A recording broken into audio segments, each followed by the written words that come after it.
नमस्कार साथियों, आज हम आपके लिए कुछ इम्पोर्टेंट एमसीक्यू लेकर आए हैं जो कार्डियोवास्कुलर सिस्टम का पार्ट 3 है।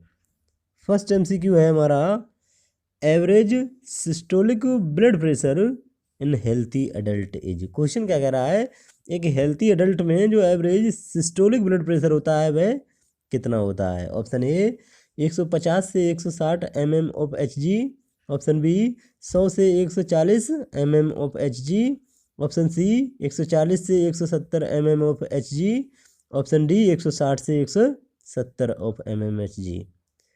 देखिए, जो नॉर्मल ब्लड प्रेशर होता है एक हेल्थी एडल्ट में वह होता है 120/80 mmHg। जब 120/80 mmHg ब्लड प्रेशर नॉर्मल होता है तो जो 120 जो होता है वह सिस्टोलिक ब्लड प्रेशर होता है और जो 80 होता है यह डायस्टोलिक ब्लड प्रेशर होता है।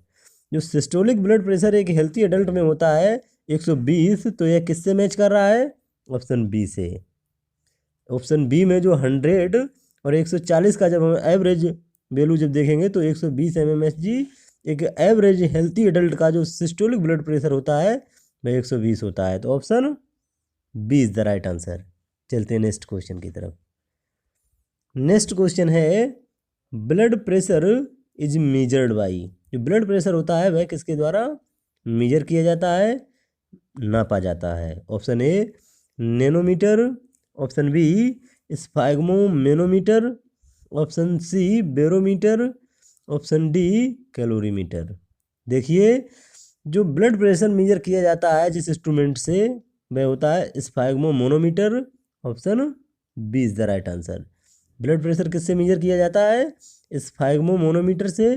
तो option B is the right answer. Nanometre जो होता है वह स्मॉल थिंग्स को मेजर करने के लिए किया जाता है। जो स्मॉल थिंग्स होती हैं उनको मेजर किया जाता है। और जो बैरोमीटर होता है यह एटमॉस्फेयर प्रेशर को मेजर करने के लिए यूज किया जाता है। और जो कैलोरीमीटर होता है यह हीट के अमाउंट को मेजर करने के लिए यूज किया जाता है जो केमिकल रिएक्शन में इन्वॉल्व होती है। तो ऑप्शन बी इसमें जो राइट आंसर है पूछा गया है क्वेश्चन में। तो चलते हैं नेक्स्ट क्वेश्चन की तरफ। नेक्स्ट क्वेश्चन है the lowest pressure that occurs just before the contraction of left ventricle is known as. Question क्या कह रहा है कि लेफ्ट वेंट्रिकल के कॉन्ट्रैक्शन से जस्ट पहले जो लोएस्ट प्रेशर होता है उसको क्या कहते हैं? Option A diastolic pressure, option B hypertension, option C systolic pressure, option D pulse pressure. देखिए, जो प्रेशर होता है ब्लड प्रेशर जो होता है वह दो तरीके का होता है। एक होता है सिस्टोलिक और एक होता है डायस्टोलिक। जो जैसे एग्जांपल के लिए किसी का ब्लड प्रेशर 120/80 mmHg है तो उसमें जो 120 होता है जब लेफ्ट वेंट्रिकल कॉन्ट्रैक्ट होता है उस समय जो आर्टरी की वाल पर प्रेशर लगता है उसको सिस्टोलिक कहते हैं। और जब रिलैक्स होता है लेफ्ट वेंट्रिकल जब रिलैक्स होता है उस समय जो आर्टरी की वाल पर प्रेशर लगता है उसको डायस्टोलिक कहते हैं। तो इसमें पूछा क्या गया है, लेफ्ट वेंट्रिकल के कॉन्ट्रैक्शन से पहले जो लोएस्ट प्रेशर होता है उसको क्या कहते हैं? देखिए, जब कॉन्ट्रैक्ट होगा वेंट्रिकल तो प्रेशर जो होता है हाई होता है, स्लाइटली ज़्यादा होता है और उसको क्या कहते हैं? सिस्टोलिक। और जब वेंट्रिकल के रिलैक्स कॉन्ट्रैक्ट होने से पहले का जो लोएस्ट प्रेशर होता है उसको डायस्टोलिक कहते हैं। तो option A is the right answer. Hypertension क्या होता है? बीपी जब इंक्रीज हो जाता है नॉर्मल से अधिक तो उसको हाइपरटेंशन कहते हैं। सिस्टोलिक प्रेशर क्या होता है? लेफ्ट वेंट्रिकल जब कॉन्ट्रैक्ट होता है उस समय आर्टरी की वाल पर जो प्रेशर लगता है उसको सिस्टोलिक प्रेशर कहते हैं। पल्स प्रेशर क्या होता है? सिस्टोलिक प्रेशर और डायस्टोलिक प्रेशर के बीच का जो डिफरेंस होता है उसको पल्स प्रेशर कहते हैं। क्वेश्चन में जो पूछा गया है option A is the right answer. चलते हैं नेक्स्ट क्वेश्चन की तरफ। नेक्स्ट क्वेश्चन है with ageing BP is often higher due to. Question क्या कह रहा है कि जैसे जैसे एज बढ़ती है बीपी की प्रॉब्लम जो होती है वह हाई होती है, यानी बीपी बढ़ा हुआ रहता है। इसके पीछे का क्या रीजन है? Option A loss of muscle mass, option B change in exercise and diet, option C decrease peripheral resistance, option D decrease elasticity in arterial wall. देखिए जो अर्टरी होती है, जैसे एग्जांपल के लिए ये अर्टरी है और इसकी जो वाल होती है इस पर क्या होता है, जो इलास्टिक फाइबर लगा हुआ होता है, स्मूथ मसल फाइबर होता है। जो अर्टरी की वाल होती है वह इलास्टिक फाइबर और स्मूथ मसल फाइबर की बनी हुई होती है। जैसे जैसे एज बढ़ती है, जो ये इलास्टिक फाइबर और स्मूथ मसल फाइबर अर्टरी की वाल पर होता है वह डिक्रीज हो जाता है। जब ये इलास्टिक फाइबर डिक्रीज हो जाता है तो उसकी इलास्टिसिटी जो होती है वह डिक्रीज हो जाती है और उसकी फ्लेक्सिबिलिटी भी डिक्रीज हो जाती है। इस वजह से उम्र के साथ जो ब्लड प्रेशर की प्रॉब्लम होती है वह हायर होती है। तो option D is the right answer. जो ऑप्शन डी है, decrease elasticity in the arterial वाल, जो आर्टरी की वाल होती है उस पर इलास्टिसिटी जो होती है वह डिक्रीज हो जाती है। Option D is the right answer. चलते हैं नेक्स्ट क्वेश्चन की तरफ। नेक्स्ट क्वेश्चन है normal pulmonary artery pressure is. Question क्या कह रहा है कि जो नॉर्मल पल्मोनरी आर्टरी पर जो नॉर्मल प्रेशर होता है वह कितना होता है। Option A 20/10 mm of Hg, option B 10/5 mm of Hg, option C 30/20 mm of Hg, option D 45/30 mm of Hg। देखिए जो पल्मोनरी आर्टरी पर जो नॉर्मल प्रेशर होता है वह 30/20 mm ऑफ Hg होता है। तो option C is the right answer. जो पल्मोनरी आर्टरी होती है उस पर प्रेशर जो होता है वह 30/20 mm ऑफ Hg होता है। तो option C is the right answer. चलते हैं नेक्स्ट क्वेश्चन की तरफ। नेक्स्ट क्वेश्चन है difference between systolic and diastolic blood pressure is called. Question क्या कह रहा है कि जो सिस्टोलिक और डायस्टोलिक ब्लड प्रेशर होता है उसके डिफरेंस को क्या कहते हैं। Option A pulse range, option B pulse pressure, option C pulse length, option D pulse deficit.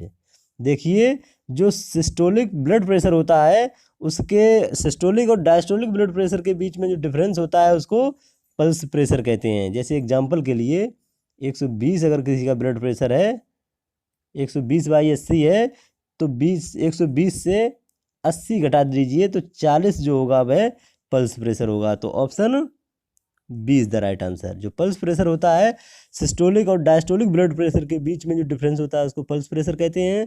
Pulse deficit में क्या होता है, जैसे पेरिफेरल पल्स और जो एपिकल पल्स होती है इसके बीच में डिफरेंस होता है उसको पल्स डिफिसिट कहते हैं। क्वेश्चन में जो पूछा गया है option B is the right answer. चलते हैं नेक्स्ट क्वेश्चन की तरफ। नेक्स्ट क्वेश्चन है pulse pressure of BP 140/90 mm of Hg। Question क्या कह रहा है, अगर किसी का ब्लड प्रेशर 140/90 mm Hg है तो उसका पल्स प्रेशर कितना होगा। Option A 50 mm of Hg, option B 140 mm of Hg, option C 90 mm of Hg, option D none of above. देखिए पल्स प्रेशर क्या होता है, जैसे किसी का ब्लड प्रेशर 140/90 है तो 140 माइनस कीजिए इसमें 90, ये हो जाएगा पल्स प्रेशर कितना, 140 से 90 घटा दीजिए तो 50 जो हो जाएगा वह पल्स प्रेशर हो जाएगा। तो option A is the right answer. चलते हैं नेक्स्ट क्वेश्चन की तरफ। नेक्स्ट क्वेश्चन है if a patient's blood pressure is 160/100, 160/100 mmHg है, then his pulse pressure is. Question क्या कह रहा है, अगर किसी पेशेंट का जो ब्लड प्रेशर है वह 160/100 mmHg है तो उसका पल्स प्रेशर कितना होगा। Option A 242, option B 60, option C 96, option D 150। देखिए पल्स प्रेशर पे हमने क्वेश्चन बना चुके हैं, इसका आंसर आपको कमेंट बॉक्स में देना है, तो हम इंतज़ार करेंगे आपके कमेंट बॉक्स में। चलते हैं नेक्स्ट क्वेश्चन की तरफ। नेक्स्ट क्वेश्चन है normal portal venous pressure is. जो नॉर्मल पोर्टल वीनस प्रेशर होता है वह कितना होता है। ऑप्शन ए 5 से 10 mm of Hg, option B 10 से 15 mm of Hg, option C 15 से 20 mm of Hg, option D 20 से 25 mm ऑफ Hg। देखिए पोर्टल वीनस प्रेशर का मतलब क्या होता है, जो हेपेटिक पोर्टल वेन होती है उस पर पड़ने वाले प्रेशर को हम पोर्टल वीनस प्रेशर कहते हैं और यह नॉर्मल होता है 5 से 10 mm of Hg। Option A is the right answer. अगर यह 5 से 10 होता है नॉर्मल, अगर यह इससे ज़्यादा बढ़ जाता है, इंक्रीज हो जाता है अगर प्रेशर, तो उसको हम पोर्टल हाइपरटेंशन कहते हैं। क्वेश्चन में जो पूछा गया है option A is the right answer. चलते हैं नेक्स्ट क्वेश्चन की तरफ।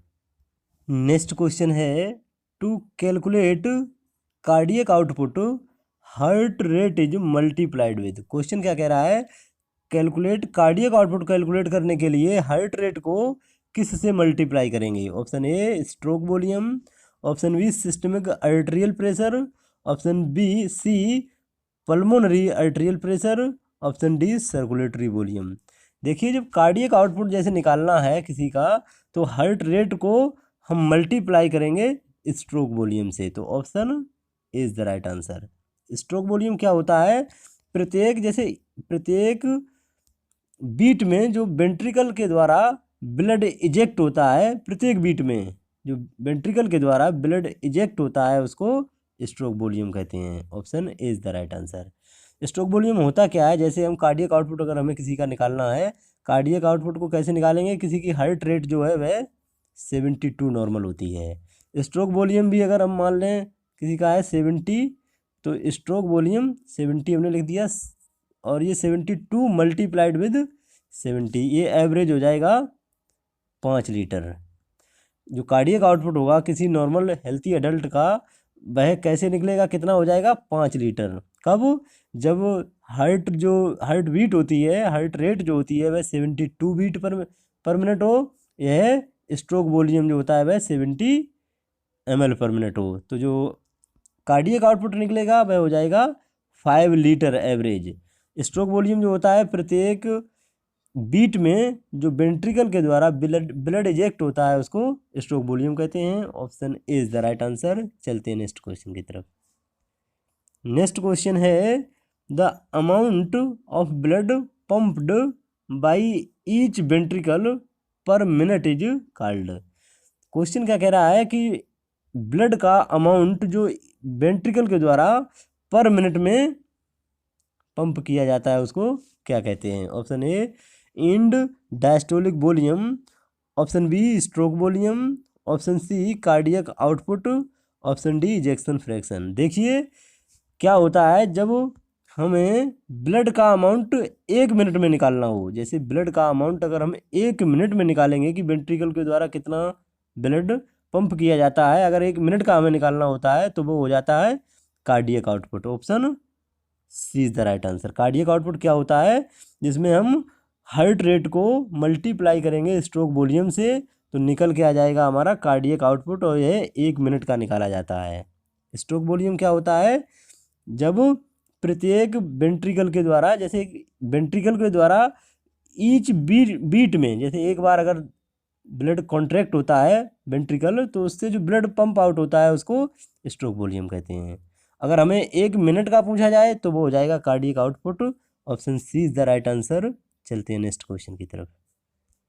नेक्स्ट क्वेश्चन है the amount of blood ejected by each ventricular contraction is called. Question क्या कह रहा है कि ब्लड का अमाउंट जो वेंट्रिकल के ejected by each ventricle contraction, यानी प्रत्येक वेंट्रिकुलर कॉन्ट्रैक्शन के बाद जो ब्लड का अमाउंट इजेक्ट होता है वह क्या कहलाता है। Option A cardiac output, option B stroke volume, option C tidal volume, option D expiratory reserve. देखिए कार्डियक आउटपुट जो होता है वह होता है 1 मिनट का।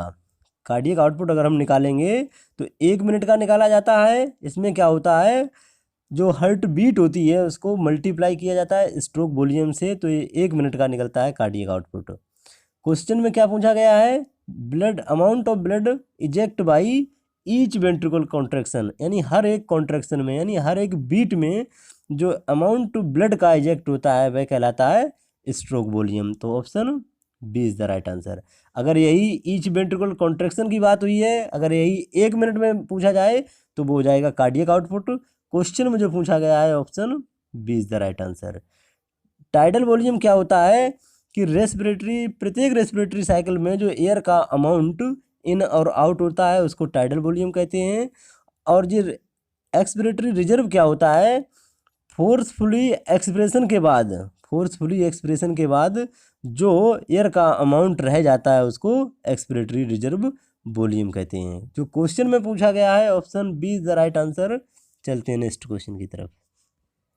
नेक्स्ट क्वेश्चन है in a healthy individual weight weighing is 70 kg at rest the stroke volume is about. Question क्या कह रहा है कि इंडिविजुअल व्यक्तिगत किसी का वेट जो है वह 70 kg है रेस्ट एट रेस्ट, और जो स्ट्रोक वॉल्यूम होगा वह कितना होगा। Option A 50 ml, option B 150 ml, option C 70 ml, option D 100 ml। देखिए जो वेट होता है एक नॉर्मल इंडिविजुअल का, अगर वेट 70 kg है तो जो स्ट्रोक वॉल्यूम होगा वह 70 ml होगा। Option C is the right answer. अगर किसी का वेट जो है 70 kg है तो जो स्ट्रोक वॉल्यूम होगा वह भी 70 ml होगा। Option C is the right answer. Stroke volume क्या होता है, प्रत्येक वेंट्रिकुलर कॉन्ट्रैक्शन में जो ब्लड इजेक्ट होता है उसको स्ट्रोक वॉल्यूम कहते हैं। और हम अगर कार्डियक आउटपुट निकालना हो, कार्डियक आउटपुट अगर हम निकालेंगे तो कैसे निकालेंगे, स्ट्रोक वॉल्यूम को मल्टीप्लाई करेंगे हार्ट बीट से तो निकल के आ जाएगा कार्डियक आउटपुट। क्वेश्चन में जो पूछा गया है option C is the right answer. चलते हैं नेक्स्ट क्वेश्चन की तरफ। नेक्स्ट क्वेश्चन है cardiac output is increased in case of. Question क्या कह रहा है, कार्डियक आउटपुट किस केस में इंक्रीज हो जाता है। Option A shock, option B arrhythmia, option C congestive heart failure, option D hypoxia. देखिए जो कार्डियक आउटपुट इंक्रीज होता है वह हाइपोक्सिया की कंडीशन में होता है। Option D is the right answer.